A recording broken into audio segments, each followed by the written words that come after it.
Assalamualaikum dan salam sejahtera bersama saya Nazri Fahmi dalam Semasa 4. Kerajaan Negeri Melaka akan memastikan pelan penambahbaikan infrastruktur nelayan yang disenarai dalam rancangan Malaysia ke-12 RMK12 direalisasikan.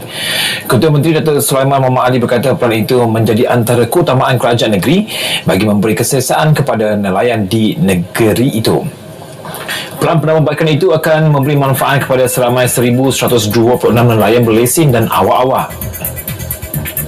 Lembaga Kemajuan Ikan Malaysia LKM Melaka dan Jabatan Pengairan dan Saliran JPS Negeri merupakan agensi yang terlibat melaksanakan pelan itu. Dalam pada itu, beliau turut meminta Majlis Bandaraya Melaka bersejarah MBMB untuk merekodkan sebarang masalah yang dihadapi nelayan untuk penambahbaikan di peringkat pihak berkuasa tempatan PBT. Beliau bercakap kepada pemberita ketika ditemui dalam lawatan kerja di Pengkalan Nelayan Pantai Puteri Melaka.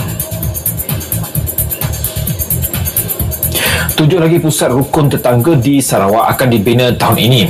Menteri Perpaduan Negara Datuk Halimah Mohamad Sadiq berkata RM7 juta akan diperuntukkan bagi menjadikan tapak pusat berkenaan. Manakala lokasinya akan diputuskan kerajaan negeri mengikut keperluan dalam kawasan parlimen yang terpilih termasuk Parlimen Petrajaya. Jelasnya lagi, konsep pusat tersebut juga akan diubah menjadi kompleks perpaduan bermula tahun hadapan. Tambahnya lagi, bagi kejiranan rukun tetangga KRT yang tidak mempunyai pusat rukun tetangga akan dibekalkan kabin untuk aktiviti kemasyarakatan mereka. Beliau turut menyampaikan simbolik penyerahan kit skim rondaan sukarelawan SRS kepada lebih 10 SRS di seluruh Sarawak.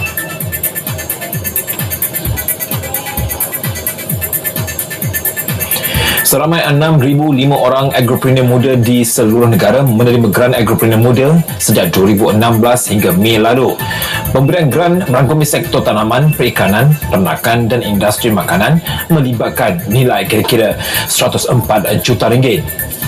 Timbalan Menteri Pertanian dan Industri Makanan Datuk Cik Abdullah Maknawi berkata 6,057 orang pula menerima kelulusan program agropreneur muda dalam tempoh sama melibatkan peruntukan kira-kira RM108 juta. Beliau ditemui pemberita selepas merasmikan jelajah agropreneur muda di Johor, Johor Bahru. Tambahnya, di Johor sahaja seramai 365 orang menerima kelulusan GEM sejak 2016 hingga Mei tahun ini melibatkan nilai RM6.6 juta.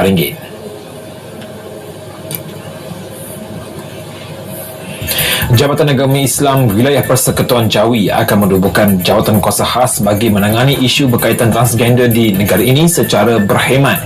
Jelas pengarahnya Muhammad Ajib Ismail, beberapa aspek pemulihan sedang dirangka sebagai usaha membantu golongan berkenaan untuk berpegang kepada ajaran Islam meliputi aspek kerohanian, kesedaran, kesihatan, motivasi serta kesedaran kerjaya.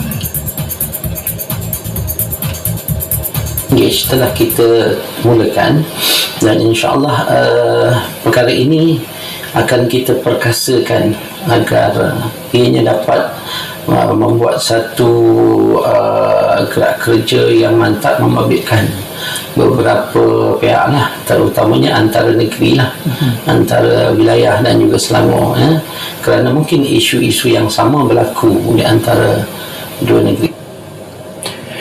Beliau ketika ditemui di media kompleks Islam Putrajaya menekankan Jawi berperanan penting dalam menolak sebarang bentuk perbuatan yang secara jelas diklasifikasikan bercanggah secara berhemat agar tidak menggerokkan keadaan.